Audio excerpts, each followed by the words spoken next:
Location and nature of Arab tribes.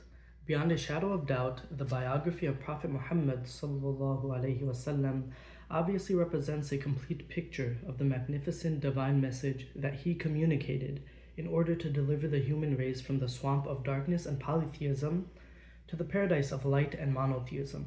An image, authentic as well as comprehensive, of this message is therefore only attainable through careful study and profound analysis of both backgrounds and issues of such a biography. In view of this, a whole chapter is here introduced about the nature and development of Arab tribes prior to Islam, as well as the circumstantial environment that enwrapped the Prophet's mission. Location of the Arabs. Linguistically, the word Arab means deserts and barren land without water and vegetation. Ever since the dawn of history, this term has been used for the Arabian Peninsula and its people. The Arabian Peninsula is enclosed in the west by the Red Sea and Sinai, in the east by the Arabian Gulf, in the south by the Arabian Sea, which is an extension of the Indian Ocean, and in the north by Old Syria and part of Iraq. The area is estimated between 1 million and 1,300,000 square miles. Thanks to its geographical position, the peninsula has always maintained great importance. Considering its internal setting, it is mostly deserts and sandy places, which has made it inaccessible to foreigners and invaders and allowed its people complete liberty and independence through the ages, despite the presence of two neighboring great empires. Its external setting, on the other hand, caused it to be the center of the old world and provided it with sea and land links with most nations at the time. Thanks to this strategic position, the Arabian Peninsula had become a center for trade, culture, religion, and art. Arab tribes. Arab peoples have been divided according to lineage into three groups. Number 1, Parish Arabs, the ancient Arabs of whose history little is known, and of whom were Ad, Thamud, Tasam, Jadis, Imlaq, and others. Number 2, Pure Arabs, who originated from the progeny of Ya'rub bin Yashub bin Qahtan. They were also called Qahtanian Arabs. Number 3, Arabized Arabs, who originated from the progeny of Ismail. They are also called Adnanian Arabs.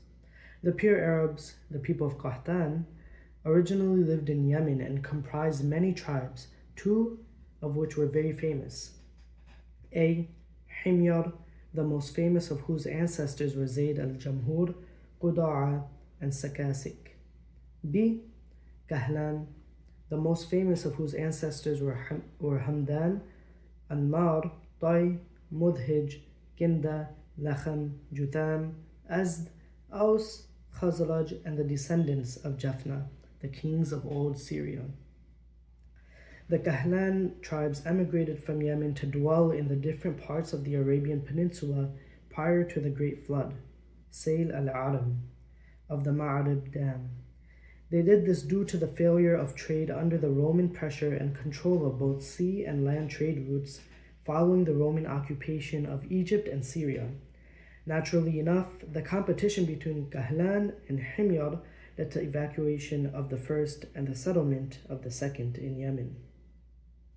The emigrating tribes of Kahlan can be divided into four groups. Number 1, Al-Azd, who wandered in Yemen, sent pioneers under the leadership of Imran bin Amru Muzaykiya, and finally headed to the north and the east.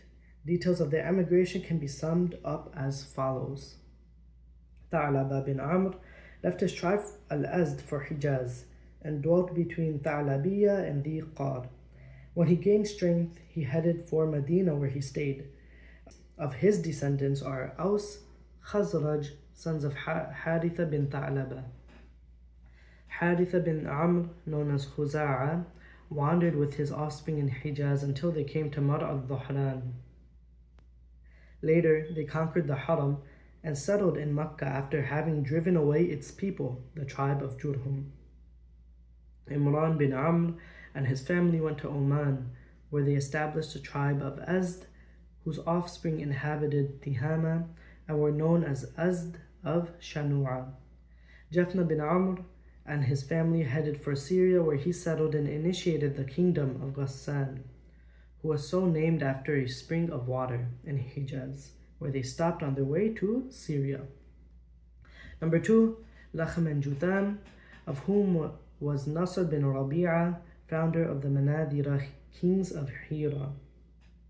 Number 3, Banu Toy, who also emigrated northwards to settle by the so-called Aja and Salma mountains, which were accordingly named the Toy Mountains.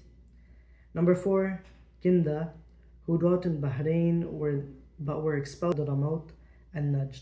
They had no strength here as they had none in Bahrain, and so they settled in Najd. There they had an important rulership, although it did not last long, for the whole tribe soon faded away. Another tribe of Himyar, known as Qudaa, also left Yemen and dwelt in the Samawa desert on the borders of Iraq. The Arabized Arabs go back in ancestry to their great-grandfather Ibrahim alayhi salam from a town called Ar near Kufa, on the west bank of the Euphrates in Iraq. Excavations brought to light many details of the town, Ibrahim's family, and the prevalent religions and social circumstances. It is known that Ibrahim alayhi salam left Ar for Haran and then for Palestine, which he made headquarters for his message. He wandered all over the area. When he went to Egypt, the Pharaoh tried to do evil to his wife Sarah, but Allah saved her, and the Pharaoh's wicked scheme recoiled on him. He thus came to realize her strong attachment to Allah, and, in acknowledgement of her grace, the Pharaoh rendered his daughter Hajar at Sarah's service. But Sarah gave Hajar to Ibrahim alayhi salam as a wife, and Ibrahim returned to Palestine, where Hajar gave birth to Ismail alayhi salam. Sarah became jealous of Hajar and forced Ibrahim to send Hajar and her baby away to a plantless valley in Hijaz by the sacred house, exposed to floods from the north and south.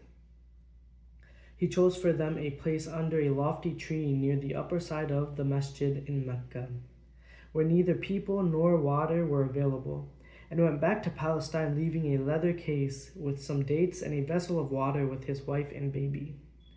Before long, they ran out of both food and water, but thanks to Allah's favor, water gushed forth to sustain them for some time.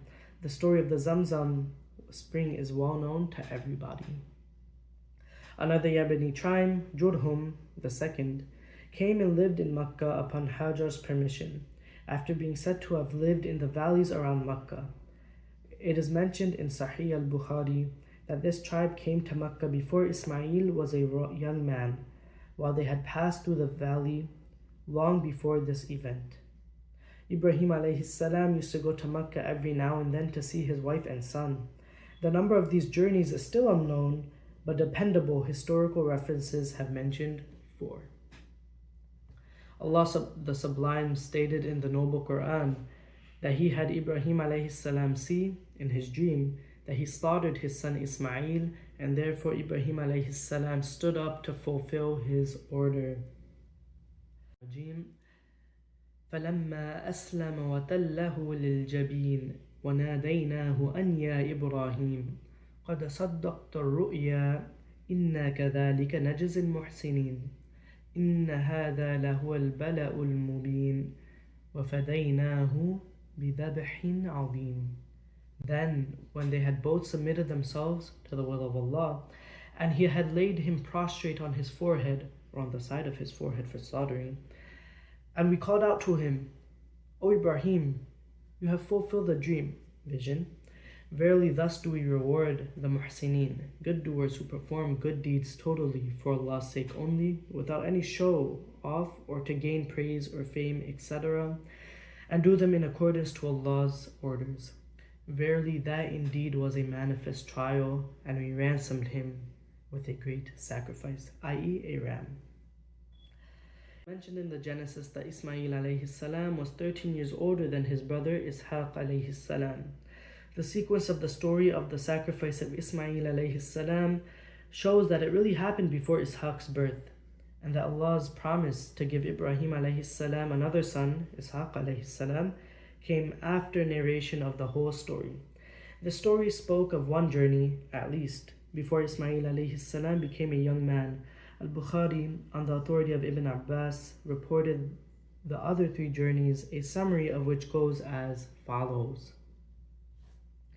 After Ismail alayhi salam became a young man, having learned Arabic from the tribe of Jurhum, who loved him with great admiration and gave him one of their women as a wife, his mother died. Wanting to see his wife and son again, Ibrahim alayhi salam came to Mecca after Ismail's marriage, but he did not find him at home. He asked Ismail's wife about her husband and how they were doing. She complained of poverty, so he asked her to tell Ismail to change his doorstep. Ismail alayhi salam understood the message, divorced his wife, and got married again. According to the most common saying, he married the daughter of Mudad bin Amr, chief of the tribe of Jurhum. Once again, Ibrahim alayhi salam came to see his son, but again did not find him at home. He asked his new wife with the same previous question, upon which she thanked Allah. Ibrahim alayhi salam asked her to tell Ismail to keep his doorstep, i.e., to keep her as a wife, and went back to Palestine. A third time, Ibrahim alayhi salam came to Mecca to find Ismail sharpening an arrow under a lofty tree near Zamzam. The meeting, after a very long journey of separation, was very touching for a father so affectionate and a son so dutiful and righteous. This time, father and son built Al-Kaaba and raised its pillars, and Ibrahim alayhi salam, in compliance with Allah's commandment, called on to people to perform pilgrimage to it. By the grace of Allah, Ismail alayhi salam had 12 sons from the daughter of Mudad, whose names were Nabit, Qaidar, Idba'il, Mibsham, Mishma', Duma, Misha', Hudud, Yatma, Yatur, Nafis, Qayduman, and who ultimately formed 12 tribes inhabiting Mecca and trading between Yemen, geographical Syria, and Egypt. Later on, these tribes spread all over and even outside the peninsula. All of their offspring became untraceable except for the descendants of Nabit and Qaidar. The Nabataeans, sons of Nabit, established a flourishing civilization in the north of Hijaz. They instituted a powerful government that spread its domain over all neighboring tribes and made Petra their capital. Nobody dared to challenge their authority until the Romans came and managed to eliminate their kingdom. A group of investigating scholars inclined to the view that the Ghassanid kings, along with the Aus and Khazraj, were not Qahtanians, but rather descendants of Nabit, the son of Ismail, who remained in the region.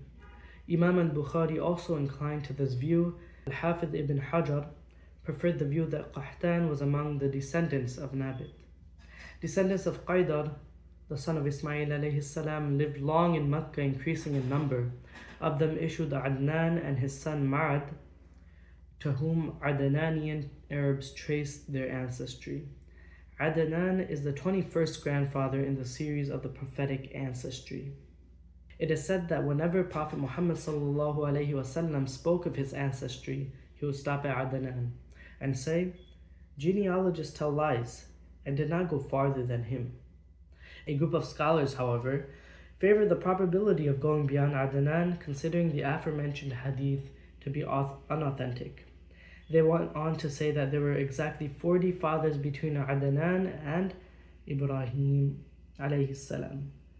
Nizar, Ma'ad's only son, had 4 sons who branched out into 4 great tribes: Iyad, Anmar, Rabi'a, and Mudar.